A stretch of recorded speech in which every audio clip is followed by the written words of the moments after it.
one day you could have a child and you could love that child unconditionally, but they could just turn around and try and murder you. That's exactly what happened to the Pan family. Jennifer finally snapped. She finally left the prison of her own home to end up in actual prison one day. Today I'll be talking about the Jennifer Pan case, and I'll be telling you what actually pushed Jennifer over the edge and what actually happened to this poor family. Hi, my name's Yasmin and I make videos about things that are scary or disturbing or true crime. Every story I tell is true, so if you'd like to, then please subscribe and give the video a thumbs up and we'll get into the story. Bic and Han Pan were Vietnamese refugees who actually met in Canada. They were both ethnically Chinese and had very similar cultural backgrounds. They fell in love, they got married in Toronto, and lived in an area called Scarborough. It wasn't long until they welcomed their first daughter named Jennifer Pan, who was born on the 17th of June 1986 in Ontario, Canada. A couple of years later, they had another child, and this time a son named Felix. And that was it. This was their perfect little family unit. Bic and Han worked endlessly to provide a solid future for their children. They didn't want them to go through any of the hardships that they had to go through, and specifically they put a lot of value on a solid education. By 2004, Bic and Han had saved enough money to buy a beautiful house in a neighborhood called Markham. And Markham is sort of on the outskirts of Toronto, and this area is really well known for having a high Asian population, which means that the family had a really solid community around them.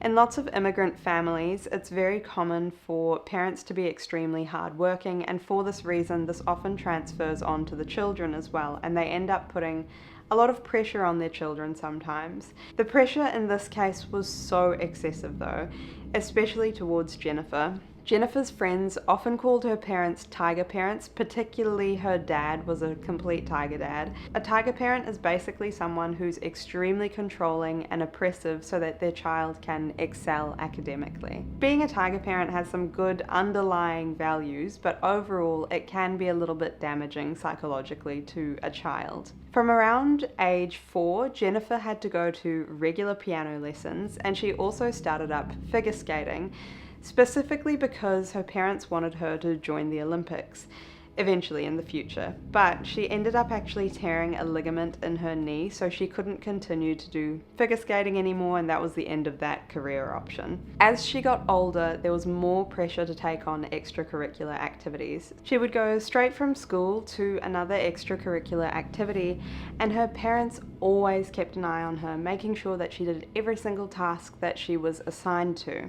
Of course, this meant that she had no time to see her friends or even go to friends' houses. She didn't ever go to any school dances. She wasn't even allowed a boyfriend when she was older. Mainly because her parents didn't want her to be distracted from her academic achievements and success. The sad part is that Jennifer didn't actually do that well in high school. Her grades were around a 70%, which is okay, but this was not okay for her parents if they ever found out, which she made sure that they didn't. She was so afraid of taking these report cards to actually show her parents that she made up her own ones. And the ones that she made up showed that she actually had straight A's for every single subject that she did. She'd present this to her dad, and even then, he wouldn't be that happy with the result. He'd always say, "You can do better," which is pretty soul-crushing. High school was coming to an end, and Jennifer was accepted into a university. But unfortunately, they actually revoked her admission because she failed calculus in school, which meant that she didn't actually get university entrance. So Jennifer decided to dig herself even more of a hole when she told her parents that she actually got a scholarship to study pharmacology at the University of Toronto.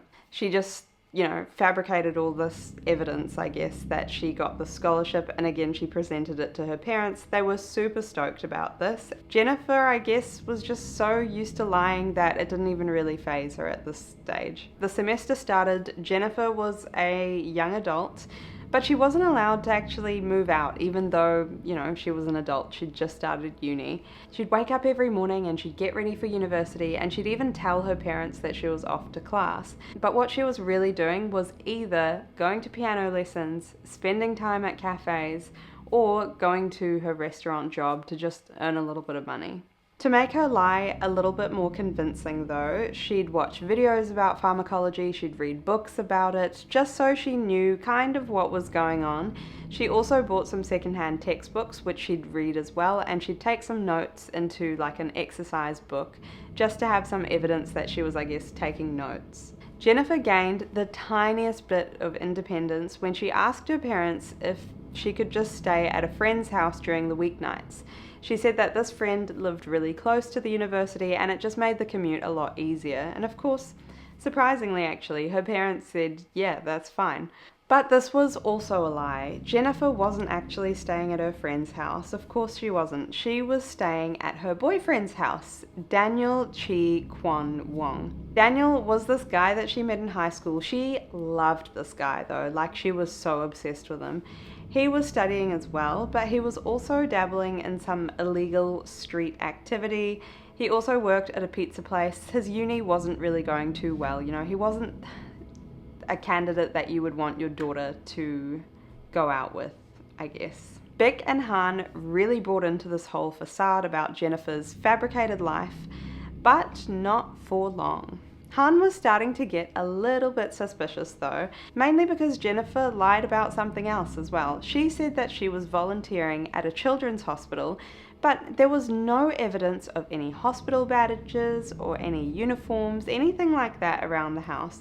So her parents started to think, is she actually working at this hospital or is she going somewhere else? Is she lying to us? So instead of her parents actually asking her about it because they knew that she would lie, Beck actually followed her one day when she said she was off to the hospital. And of course, Jennifer didn't go to the hospital, proving that she was lying to her parents. So she started to have these doubts that Jennifer was actually staying with a friend on weeknights too, because if she's lying about the hospital, what else could she be lying about? That night was a pretty hard night for Jennifer. Her parents interrogated her until she came clean about all her lies. In fact, she even told her parents that she didn't pass high school, she didn't pass calculus, that she lied about her grades. She spilt all the beans that night, and her parents were furious, particularly Han. They also were not happy about the fact that she was staying at her boyfriend's house during the week. This was a complete no-no. Her parents were pissed, to say the least. Her father, Han, said that he was either going to kick her out of the house unless she was going to stop seeing Daniel, or the only other way she could see Daniel was if he was dead. Jennifer decided to stay home instead though, because she couldn't really make ends meet on her own. I mean, she had no education, she had no qualifications, and it's really expensive to live completely independently on your own. She also would not have any contact with her family anymore. They would have basically shunned her out of the family. So what her parents did was they really cracked down on her.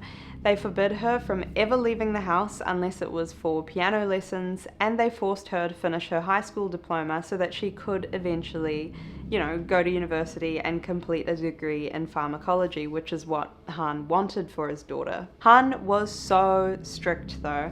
He would go into Jennifer's car and he'd check the mileage just to make sure that she wasn't making any sneaky pit stops to Daniel's house on the way to wherever she was going, which was only piano lessons. Jennifer during this time was completely distraught. So basically she had no life. She couldn't see any friends. She wanted to be with the love of her life, but she couldn't. She wasn't allowed to leave the house. She was literally a prisoner in her house. Although sometimes in the middle of the night she'd sneak out and she would meet up with Daniel, but her parents caught on to this pretty quickly.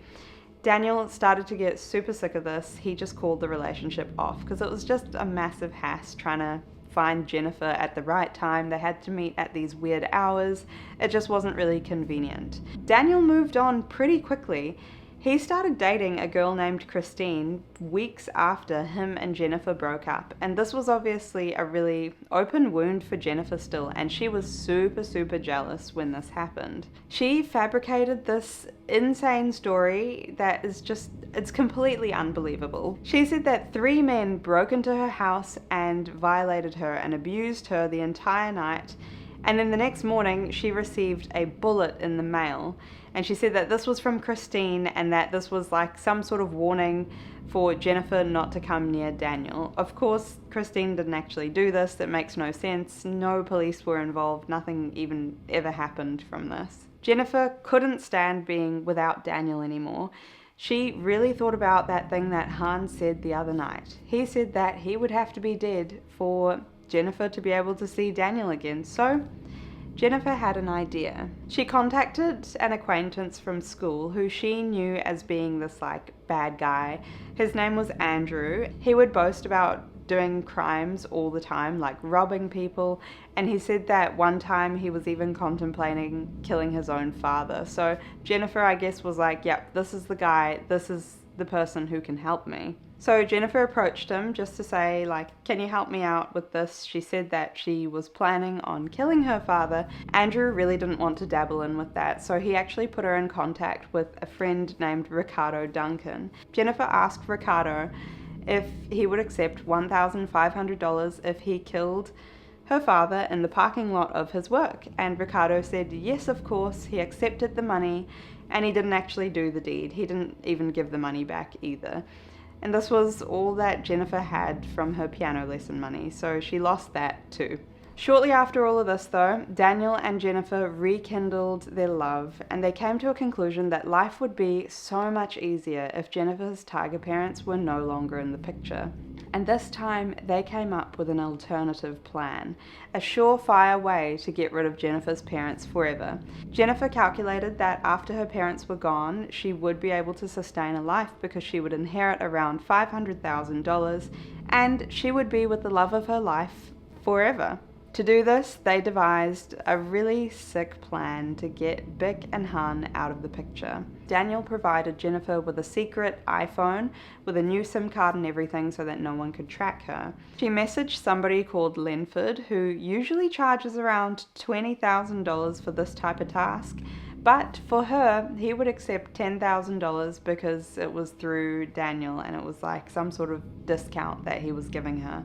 Lenford said he'd need a hand for this though, so he hired 2 extra people who were Eric and David to carry out the task. Every single thing was organized via text using that iPhone, and Jennifer confirmed that the 8th of November 2010 was going to be the perfect night to complete this task. So November 8th rolled around and it was nighttime. Jennifer and her dad were at home. Jennifer was just chilling out upstairs in her bedroom. Bick was actually out line dancing with a few friends and relatives at this stage, which she did on a weekly basis. She got home and had a shower, she got changed into her pajamas, and then she just went downstairs to the living room to just watch some TV and lounge around for a bit before she went to bed. Jennifer came downstairs to say goodnight to her mum, and as soon as she did this, she went to the front door and secretly unlocked it. She then scuttled back upstairs and she went to the study and she switched the lights on and off, which can also be seen by security camera footage from a neighbour's camera who was across the road from them. So this was supposed to be a signal that Jennifer was ready for the attack, the family were ready, the door was unlocked, everything was good to go. To confirm that everything was good to go, she sent a text around 10 p.m. saying VIP access. And again, this was another hint to the hitmen that the door was unlocked and the plan was ready to go ahead. The 3 men opened the front door and entered the house. One of them went straight upstairs to bring Han back downstairs to be beside Jennifer's mum, and the other one went straight to get Jennifer out of her bedroom. Both her parents were downstairs begging the intruders to leave their daughter alone. They were crying for help and basically just asking, why is this happening? And just to take whatever they need to and get out of the house. During this time, the man that got Jennifer down was telling her to go around all the rooms and hand over all the free cash. She collected a few $1,000s and handed it over to them. They then took her back upstairs to her bedroom where they tied her arms and hands to a banister using a shoelace. Jennifer was tied up, seemingly helpless, upstairs when she heard the loud pops of gunshots. This was the sound of both of her parents getting shot. She supposedly pulled out her phone from her back pocket to dial 911, and she turned up the volume really loud so that she could actually hear the dispatcher on the other side. On the phone, she was completely hysterical. She was crying. She genuinely sounded upset and scared for what was happening. She said that her parents had just been shot and that she heard the loud pops of gunshots, but she wasn't sure if it was gunshots because she's never heard it before. In the background of the call, you can also hear this blood-curdling scream from her dad, who was actually still alive. He was alive, but he was bleeding profusely, and at this stage, he was scrambling to get outside. He was basically crawling on the floor. He finally reached the front door, and once he was outside, a neighbor actually saw him and called an ambulance and police as well. The ambulance rushed over, and Han was taken straight to hospital and put in an induced coma. Beck had died at the scene, unfortunately. Jennifer was completely unharmed, but she was pretty shaken up, so because she was in a good state that night, the police actually took her in for an interview. The police basically questioned her about what happened that night. She walked them through the whole situation, but they said that something just didn't feel right. Why was someone burgling their house when they didn't even touch any of the electronics, none of the jewelry, they didn't steal any cars? They also didn't steal all the cash in the house. Also, why did the burglars not have any other weapons apart from guns with them? So no other weapons to, say, break into the house or break a window or anything like that. It seemed like they knew that the front door was going to be unlocked for them. Also, if they were going to burgle the house, then why leave Jennifer unharmed? Wouldn't they want to eliminate any witnesses? Because of this, nothing really sat right with the police, so they actually decided to have an undercover cop just watch Jennifer at Beck's funeral. And what they saw was kind of surprising. Jennifer had no emotion whatsoever during the funeral. She didn't cry, she didn't speak to anyone, she was just completely blank the whole time. And it's very difficult to gauge how someone is going to react in a situation like that. So you can't really say that you expect someone to act in a certain way when they're going through grief. But it still seemed a little bit strange that she had no emotion whatsoever. Police still didn't really feel that confident though, so they got someone to watch her at all hours of the day and night just to see if there was anything strange in her behavior. But there was actually nothing to suggest that Jennifer had any involvement in this. On the 12th of November, Han woke up from his coma and he was in terrible shape. He'd been shot in the face, he had severe bruising to his face and neck with multiple broken bones and lodged bullets in his body. It was even a miracle that he was alive in the first place. Incredibly though, Han was able to recall what happened that evening. He said he remembered a group of men entering the house, and Jennifer was not tied up. She was walking around freely, and she was actually talking to these men as if she knew them. Especially one person, she was basically talking to him as if they were friends. And this is exactly what police needed to hear to bring Jennifer in for a third round of interrogation. This interrogation lasted around 9 hours before Jennifer finally cracked, where she admitted that she was lying about the whole thing.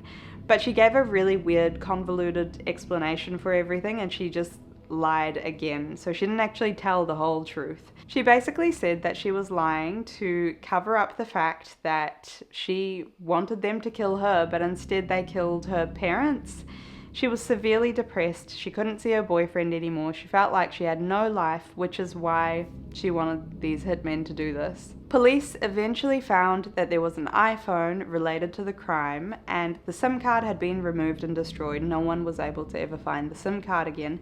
But on the iPhone, the text messages were still there, and there were so many text messages.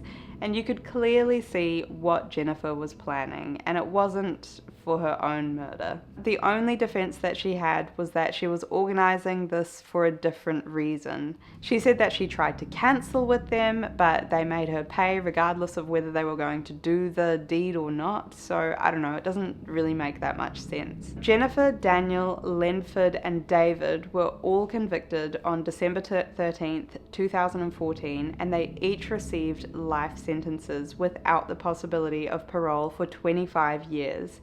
And Eric later accepted a plea deal, basically saying that he was guilty, and took 18 years instead of 25 years. Jennifer currently is also unable to ever contact her father or brother again because of a court order protections. Han is now living a completely different life. He doesn't work anymore. He's got severe anxiety from the events that happened. He doesn't have his wife by his side. He's fully alone and he's left disabled from this attack. This whole thing ruined so many lives, and it's sad that Han has to still go through the pain of what had happened every single day. That was the story of the Jennifer Pan case. If you found that interesting, then please subscribe, give the video a thumbs up. I post every single week, so I'll see you in the next video. Bye.